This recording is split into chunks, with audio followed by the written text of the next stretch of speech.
kids spend 6+ hours a day in school, Monday through Friday, for the first 20 years almost of their lives. Many of them don't come, maybe they come from wonderful homes, but many of them come from places where when they walk in the front door at home, it's not as pleasant as we like it to be. So if you spend that much time at school, you can learn to behave differently if school is presented differently. See, everyone says to me, Polly, you know what? I can teach this stuff and I can do this stuff for these kids, but when they go home, it's going to get all undone. I say, you know what? Maybe for a few hours. But after a while, they learn to behave differently when they walk through the threshold of the school building, because this building presents something different to me. And then when they grow up, they don't repeat the same cycle that may be coming out of their homes that isn't as healthy.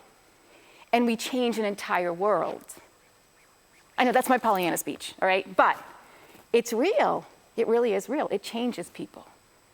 I don't behave the way I did when I was a kid at home because I learned things differently at school.